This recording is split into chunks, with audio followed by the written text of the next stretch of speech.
కమ్మటి తెలుగు కథలకు స్వాగతం. ఈరోజు మనం చెప్పుకోబోయే హాస్య కథ మాది అన్యోన్య దాంపత్యమే. కథ మొదలు పెడదాం. ఇదిగో లక్ష్మి, నేను లేచి ఎంతసేపు అయిందో చూసావా? టీ పట్టుకు రావాలన్న జ్ఞానమే లేదు అరిచాను పేపర్ తిరిగేస్తూ. ఆహా, మొదలు పెట్టారా? అయితే సరే. నేనేం తక్కువ తిన్నానా?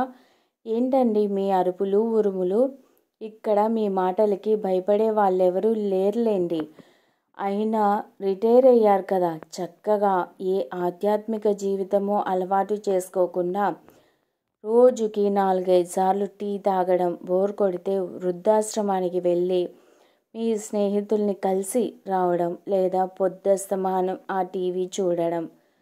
పోనీ కలిస్తే కలిశారు, మీ వయసు మగవారిని కాక ఆడవారిని కలిసి ఓదార్చి రావడం, నాకు గొప్పగా చెప్పడం. అలాగే టీవీలో ఏ భక్తి ఛానల్లో చూస్తారా అంటే ఆహా కాదు, ఫ్యాషన్ ఛానల్, ఫ్యాషన్ టుడే ఛానల్లే చూస్తారు. పోనీ వేషధారణ మార్చమని కోరిన ఆ మోకాళ్ళ కింద వరకు ఉండే నిక్కర్లు అని ఆమె ఇంకేదో చెప్పేంతలో నిక్కర్స్ కాదు, 3/4 షార్ట్స్ చెప్పారు మూర్తిగారు న్యూస్ పేపర్లోంచి తల బయట పెట్టి. అఘోరించారు. ఈసారి నుండి అవి ఆ వెలిసిపోయినట్టుండే చొక్కాలు కొనండి, చెప్తాను మీ పని. పైగా ఆ ఇంటర్నెట్ వేరే, నెలకి బిల్లు వేలల్లో వస్తుంది. అంతలా ఏం వాడతారో ఏమో. నాతో మాట్లాడడం కూడా తగ్గించేశారాయే, చెప్పిందామె దెబ్బి పొడుస్తూ. చాలేవోయ్ చెప్పావు గాని, అవకాశం వచ్చింది కదా అని నన్ను ఉతికి ఆరేక తమరి గురించి ఓసారి ఆలోచించండి. ఈ మధ్యనే పడుకునేటప్పుడు భగవద్గీత చదివి వినిపించమంటే నిద్ర వస్తుంది. మీరే చదువుకోవచ్చుగా అంటావు. పోనీ ఉదయం మార్నింగ్ వాక్కి రమ్మంటే కాళ్ళు నొప్పులంటావు. సరదాగా అలా షికారుగా వెళ్ళి ఏమైనా తిని వద్దామంటే డబ్బు దండగంటావు. ఏమైనా విశేషాలు చెప్తుంటే అబ్బా బుర్ర తినేస్తున్నావు రామూర్తి అంటావు. సరే డాక్టర్ దగ్గరికి వెళ్దాం శ్రీమతి గారు అంటే రిటైర్ అయ్యింది నువ్వు కానీ నేను కాదు మూర్తి అంటావు. ఆఖరికి ఈ మధ్య నా గురించి మీ నాన్నగారు మొన్న నన్ను ఇలా అన్నారు, అలా కోప్పడ్డారు అని ఉన్నవి లేనివి అమెరికాలో ఉంటున్న మన అబ్బాయికి కోడలికి చేరవేయడం.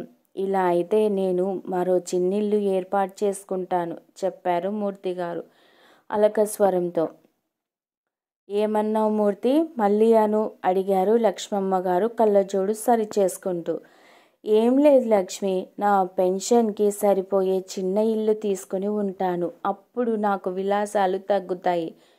పైగా అబ్బాయి పంపే డబ్బు కూడా ఆదా అవుతుంది అంటున్నా. అంతే బంగారం, చెప్పారు కాక పడుతూ.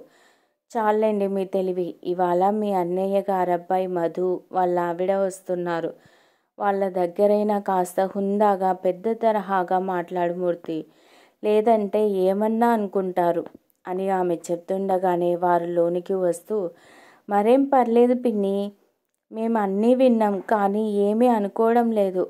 అయినా నాన్న, మన బంధువులు మీరు చాలా అన్యోన్య దంపతులంటారు. అసలు మేము ఇక్కడికి వచ్చింది మా అంతటా మేం కాదు. నేను నా భార్య చిన్న చిన్న గొడవలకి దిగుతుంటే ఓసారి బాబాయ్ దగ్గరికి వెళ్ళిరండి, అసలు భార్యాభర్తలు ఎలా ఉండాలో తెలుస్తుందని చెప్పి పంపారు. కానీ ఏ తరమైనా ఒకటే అని ఇప్పుడే అర్థమవుతుంది, చెప్పాడు మధు.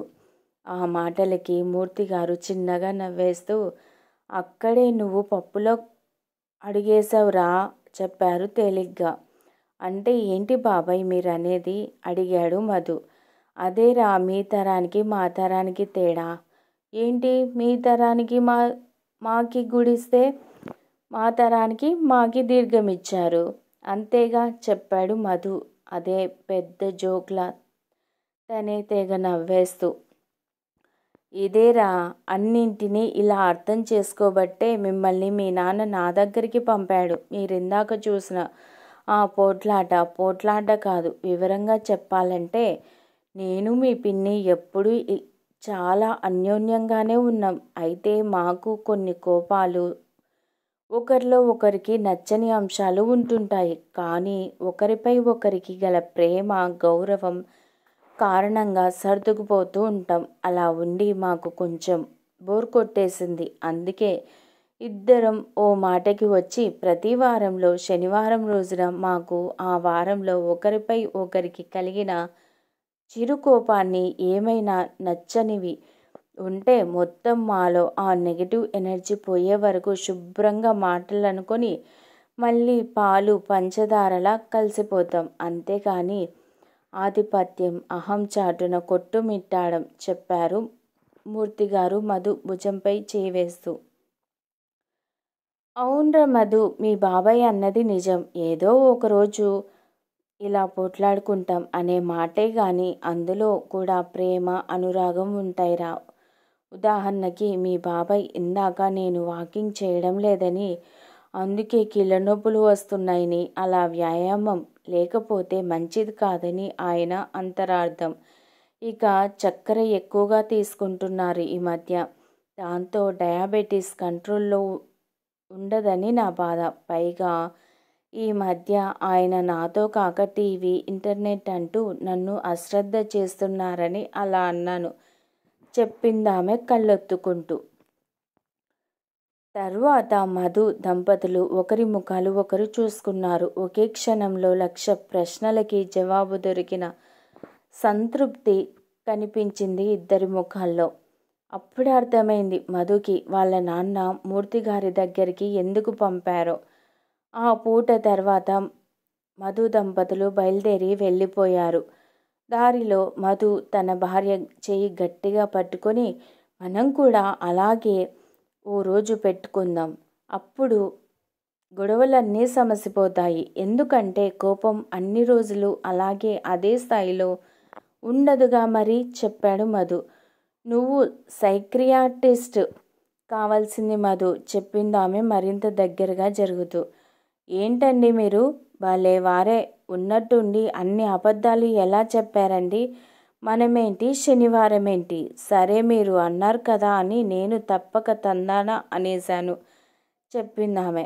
నీకు అంతవరకే అర్థమైంది. మా అన్నయ్య వాణ్ణి ఇక్కడికి పంపింది వాళ్ళ మధ్య ఉన్న అరమరికలు మాసిపోవాలని.